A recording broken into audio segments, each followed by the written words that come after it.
Welcome back to another Power Query M language tutorial.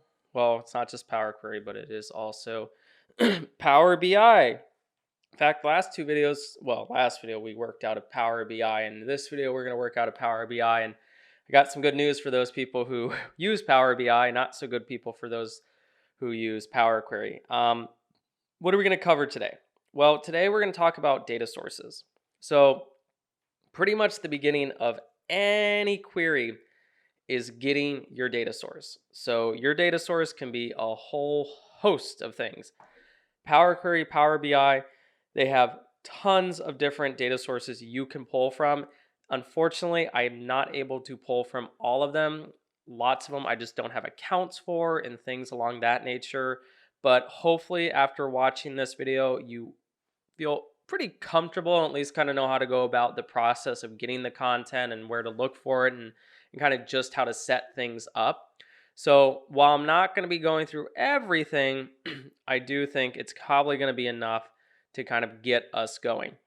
So, how does this all work? Well, first and foremost, it really depends on the data source that you're working with. If you're working with a file, a lot of times it's always going to go something like this. Grab the content, pass the content through to the actual document itself.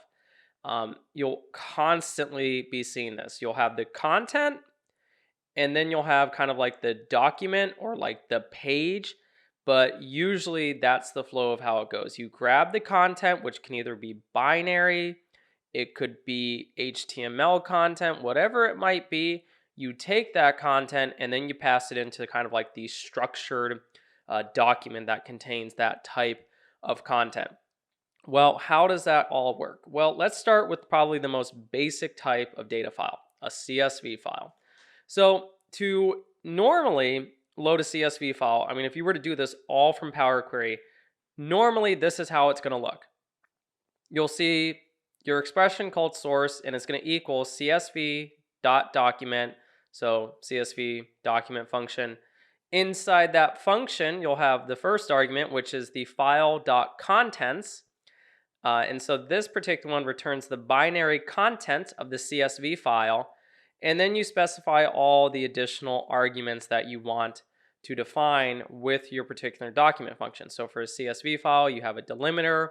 You can specify the number of columns, encoding, quote style, and there's actually a couple more. But for the most part, you're probably not going to need most of them. But it is good to know that if you want to specify those parameters manually, you pass it through as a record set. So you specify the record set where the field name is the name of the argument, and then the value associated with that field name is simply what you want it to be. So I broke this out into two steps to show you how it would look like if you went from one step to the next step. So the first thing is I have my file content. So what would this look like? Well, let's take a look. Also, as a warning, I can't guarantee it's always going to behave nicely for me. Power Query normally doesn't work like this. You don't have 20 different sources that you're defining out above, but for the most part, I think it should be fine. So if it's binary content, it's very basic. It's just the name of the file, the number of bytes in that. And then because it's a binary data type, you have all these tools which you can specify how you want to open it. So there's PDF, JSON, Excel workbook, text file, all sorts of different types of documents. So once you have that particular content, then you can pass it through to the document itself. So in this case, I'm calling CSV and then the document function. I'm passing through my file content. I'm specifying my delimiter. I'm specifying the number of columns, my encoding, which is text encoding UTF-8, and then quote style none. And then for this one, if I take my little CSV document and I put it down below, we should see something that looks a little bit more of what we're used to seeing. Perfect. So no transformations have been done at this point. It hasn't made the headers right. It hasn't done anything about the data type. So you'll get a bunch of all this stuff. Normally you wouldn't see this because if you're doing it just through the user interface, it's pretty good about setting it up for you. But this is now how the data looks like. And so this is to show you that pretty much everything is going to start out as binary. You take the binary content and you pass it through to the document itself. So that is a CSV file. What if you want to get an Excel file? Guess what? It's pretty much exactly the same. And so in this case, I grab my Excel file content. And so I grab the file dot contents. I specify where that content exists. In this case, it's at this path. And then I call my Excel dot workbook. I pass through the content. And then there's a couple other arguments that go with it. Hold on. I have to highlight over to it. So there's the use headers. So that one is, if it's set to true, then you will use the headers. And then delay types, you can basically delay. Basically what that means is it doesn't automatically try to assume the data types for you. So in this case, I'm saying use the headers and don't define a data type. Just import it just as is. Additionally, you'll see something very common, which is Excel.currentWorkbook. You guessed it, that's literally the current workbook that you're working out of. And so if you want the data from your current workbook, it would just be Excel.currentWorkbook. There's no arguments that are needed in that example. And so just again, to be consistent and show you kind of what it looks like, if we grab that content, what does that look like? Well, let's take a look. Oh, that's right, I moved that file. Huh. You know what? No worries. There's always a simple fix. Where did I put it though? I mean, I know I have it somewhere.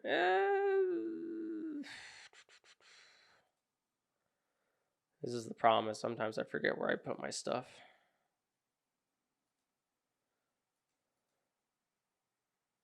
You know what though? I think let's do this. Let's do the simple way. We're just gonna make this an Excel file because that just makes things easier. So we will save it as an Excel file. Woo! And that's fine. When in doubt, you just improvise, and lo and behold, that usually works. I say usually because I'm sure if I do this again, it's probably not going to work. So I'll grab that, and then I will put that right there for my content. So just like it was kind of before, hopefully no errors. Perfect. So you can still see it's still just the binary content itself, so that's fine. From here though, you obviously would want it in a more structured format, so I'm going to show the output. You might be asking like why, in the previous video, it doesn't show you like a step-by-step. Normally with data sources, it doesn't have like a step-by-step. It won't show multiple import of data sources. So Excel files are a little bit different, as you can tell. One is the name, so that is the name of the sheet.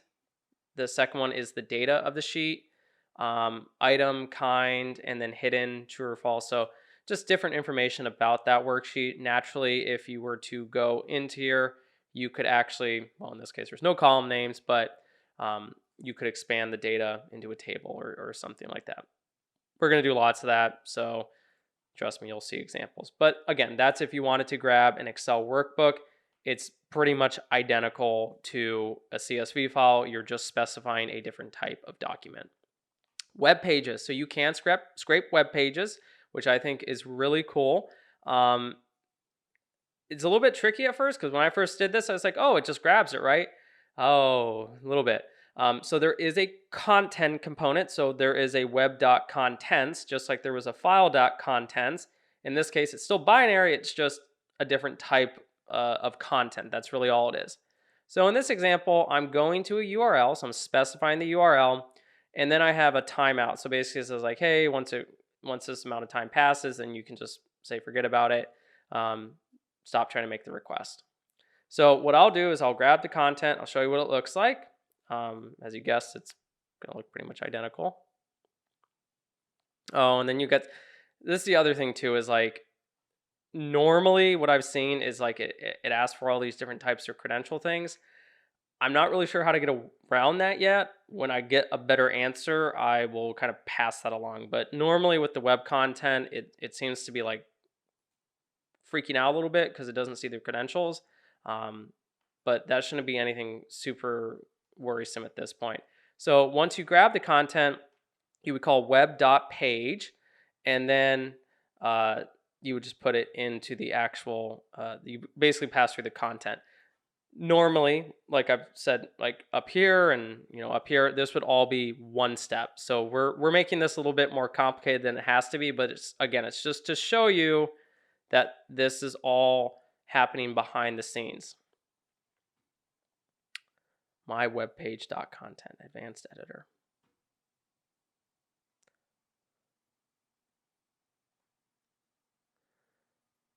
Why is it not? Oh, well, that's probably why. Web content. And it's thinking. Okay.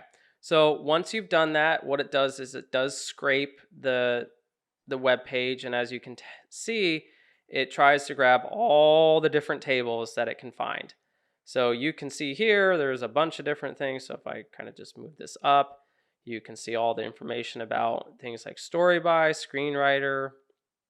I mean, if anything, I would almost say it does kind of almost like a better job than what I was able to do in Power Query. I mean, not Power Query, VBA, but you can tell it just basically grabs all the tables from a given web page. So again, pretty cool. Normally you'd have to do this with like Beautiful Soup if you're out of Python, but Power Query kind of makes it easy. Power BI kind of makes it easy as well. And again, it just really depends what you're trying to do. And, this might be more than a sufficient option for you. It really just kind of depends. But again, this is how you would get that content. All right, so we've done Excel files, CSV documents. Now we've done web pages. Let's start getting into the databases. So databases, yay. In this case, we're going to start with an Access database. This is a very simple, small database that's part of the Office application suite. You guessed it. First, you grab the file content, and then you pass it through the quote-unquote document itself. In this case, the document's a database, but the logic's the same. So you grab the content, you guessed it, it's going to be binary like we were expecting. In this case, there were no errors, thankfully. And then once you've done that, you can actually grab the database. And so this is actually a little bit different. So with the database, it's going to create this like little navigation table for you, which is kind of cool. And so you actually have an argument where you can create navigation properties. I usually just do that by default. And then once you see that, you'll see pretty much all the tables inside that particular Access database, and you'll see all the tables. And again, if you kind of just select over each one of them, you'll see what's in there and all that kind of fun stuff. Ooh. And sometimes it produces errors and stuff like that. So again, it just shows you how to play with it, grab the content. Once you have the content, you can go forward. Naturally, you might be asking, well, what if I want to work with a single table, right? Well, remember, we can grab each row, and then we can grab an element from that row. And then if we grab that element, we should be able to grab all the content. So let's see what that would look like. So in this case, what I can do is I take my last, the result of my last function, my Access database. I specify that from the items field or the items column, I want the actuals capital, and then I want the data from that particular row. And so once I've done that, it will return the Access table. So first is you basically select the row that contains the information that you want, and you can do that by passing through specific parameters. And then you specify the field that you want from that particular row. And so I kind of left a little note here. You can read this as return the row that has the column item equal to actuals capital, and then grab the data column from that row. And so once you've done that, guess what? You'll have a nice little clean table. Well, I wouldn't go clean, but it's a table. It hasn't really done anything crazy. But you can see there's all this wonderful, great information in there and a bunch of stuff that, if you want to work with it, there you go. So that's working with an Access database. I'm sure some of you will probably want to work with SQL databases. A little bit more, it's not complicated, but there's obviously more you can do with it. So with this one, it's pretty straightforward as well. You would just specify SQL.database. In this case, you don't actually have like a content one. It would just be the SQL.database. You specify the server, you specify the database, and then again, you have a hierarchical navigation. And then you can also, if you want, specify a query. So if you specify a query, it's going to execute that query and then return the results of that query. And that's kind of your table in a sense. So again, just so you're aware, I'm passing through my arguments as a record set. And so the record is basically has a field name, which is the argument name, and then the field value, which is the value that you want to associate with that particular argument. So in this case, I'm grabbing from my SQL Express server from the stock database, and then my query is select all the rows from TD service data. If you didn't specify the query, it's just going to return back all the tables, and it's going to be pretty much identical to what was up there with the Access database. So it's going to have all the tables that are available, and then if you wanted, you could specify which one. So this one's kind of getting a little bit more to the point. And again, sometimes it will pop up with their little,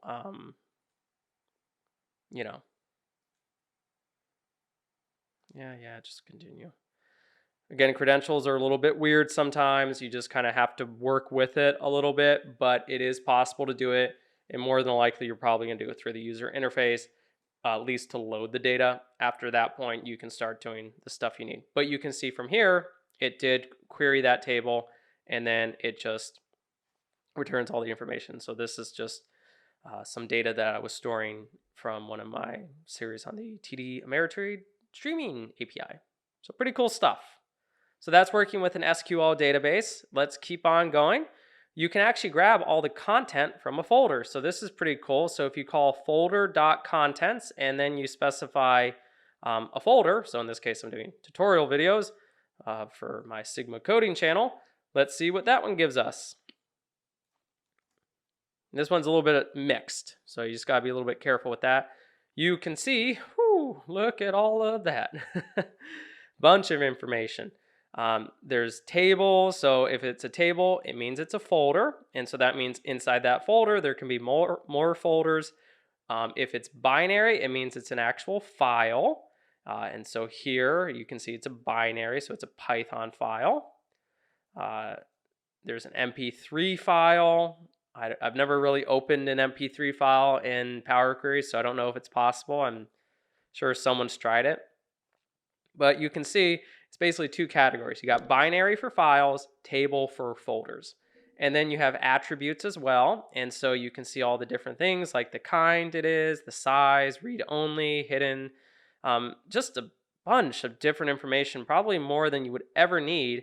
You can get date access, date modified, date created, folder path, extension. So if it's a file, it will tell you the extension, the name. And then this one's kind of funny too. I have a checkpoint which has more Python files in it, and I'm sure if I probably opened that, it would probably take all information. It's interesting. This one has bytes, and it's saying that it's CSV. I would have suspected JSON for Python notebook, but maybe it's just me. So that's grabbing a folder. Obviously, again, you could go into it. So if you're going to do any kind of merging, you're going to be using folder.contents. Again, we'll do an example on that later.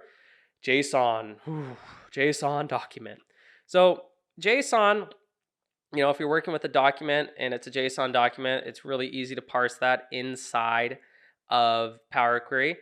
This one I actually merged into a single step. So unlike these two up here, well, there's actually a couple where I'm doing that, where I'm breaking out grabbing the content and then passing content through to the document. I'm just simply passing it all through. And so this one, I have a document called my JSON document. I'm loading it. And then this is kind of how it would look if you were working with a JSON document. JSON documents is a list of records. And so you can see all sorts of different stuff. Like I think this was like a API request that I had done or something like that. So, pretty interesting stuff. We'll work with JSON a ton in this series. This is ooh, Siri heard me and then said something. This is an important one. So HTML.table. For whatever reason, that doesn't seem to be available in Power Query, but if you're in Power BI, it is available. This is kind of neat, to be honest. So this would basically be like the web scraping version of Power Query. It's HTML.table. You pass through the HTML content, and then this is where I just think things get neat, which is say you want to find all the links, right? Well, what that basically means is you're going to define a link as an anchor tag. And then for each one of those anchor tags, you want to get an attribute that is the href attribute. And so, we've done this with Beautiful Soup plenty of times, but I was totally unaware that Power Query basically makes web scraping pretty logical. I mean, pretty straightforward. And this is just a simple example, which is just showing like, hey, this is just an anchor tag. It's going to grab the href component of it, and then it would just output that. And again, I thought this was just super cool. I haven't gone too much into detail with it because I'm still trying to like understand it some more.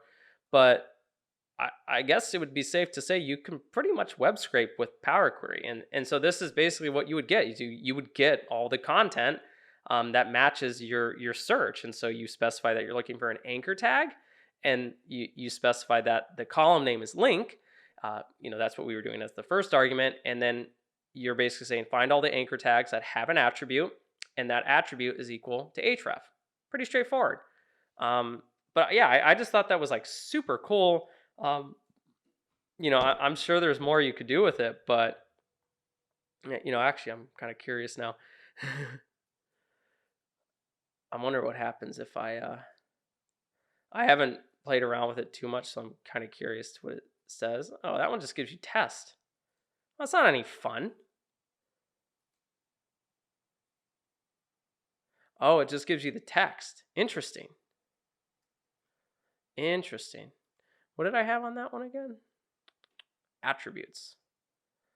Well, I'm curious if it tells me like, because obviously if you were to do attributes, I'm assuming, and this is again just assuming, I would imagine it would give you just all the attributes. So obviously, if there was like 20 different attributes, you would see it. So in this case, you only have one attribute, but it seems to return a record of each attribute inside that particular tag. So it's kind of like Beautiful Soup, where if you want to grab an attribute or something like that, it's a dictionary. This seems to be pretty much the same logic. So that's using HTML tables. Really cool. I'm going to explore that one in a lot more detail. The next one is PDF files. So you can actually scrape PDF files as well. So I, again, merged this into one single line. And this one, I'm grabbing all the content that exists in my linear regression model.pdf file. And then I specify pdf.tables. And then this would obviously return all the tables in my PDF file. And for whatever reason, I don't know why, but there's like over 100 in this particular file. Oh, maybe there wasn't. Maybe it was another one I was thinking of, but it's still a lot. I mean, that's like 10 pages in and it's still saying it, but you can see it has the ID, the name, the kind, and then if it's a table or not. So in this case, some of it, it's like, it doesn't make any sense. Some does. So like the data frames, for example, if it was like a pandas data frame, that one seems to work perfectly. Other ones, though, not so much. But I thought that was kind of cool, too, where, again, PDF files are sometimes a pain to work with. Now it's super easy. Ooh, the last one. API request. You can definitely make API requests from Power Query as well, too, because if you can do a web request and you can grab the contents of that web request, then all you really need to do is pass through your URL. As long as it's a simple one, I'd have to look and see how to do more complex ones, but at least for simple API requests, I can verify it does work. So for example, what I do is I do web.contents because technically the information I'm grabbing is from the web.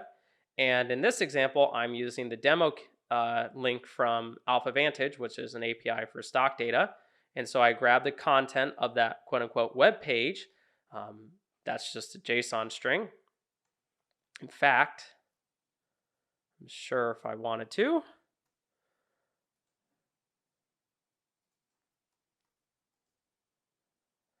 it would look something like this, right? So this is the JSON data. We've looked at this plenty of times. JSON.document. So because the information that's being sent back to me is a JSON string, I want to make sure I store that in the document object for a JSON. And then it would just be my API request. And once I do that, you guessed it, it's going to look pretty much like a list of records. Oh, yeah. This is so I love AlphaVantage, but unfortunately their data type isn't right. So it comes back as, I think it's like a, it's almost like a dictionary within a dictionary, which can get you in trouble because that's not technically like proper JSON format. And so Power Query freaks out a little bit. It's like, oh, it's not proper format. Yeah, it kind of is, but it's not. And so this one's a little bit more complicated, but you can see here, you can actually just expand it if you wanted to. So, this would just be a complete expansion or something like that. So again, we'll talk about that more in detail once we get there. But the essence of it is you can make API requests from Power BI using M language. It's completely possible. Same with Power Query. So definitely very useful. I know a lot of you love working with APIs, so this is just another way to make working with your APIs really easy from your Excel environment.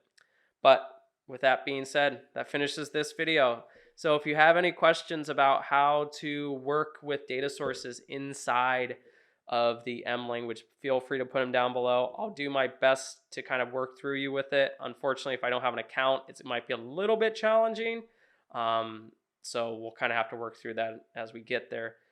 And then also, if you could, please make sure to like the video. We always appreciate support. And if you're not already, please make sure to subscribe to the channel so that way you get regular updates as we release new videos.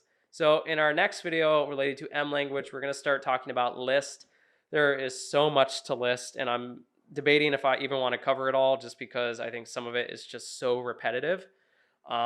But there's just a lot of functionality with lists.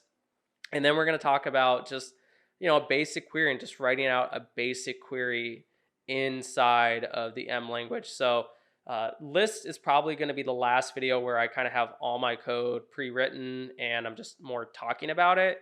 The ones coming after that will probably be doing a lot more writing and things like that. But I think with these ones, I don't want you necessarily like trying to remember what I'm typing. I want you to kind of just more understand the logic behind it because I think that's going to get you in a better spot than trying to like type everything out. So that's kind of what's coming up down the road.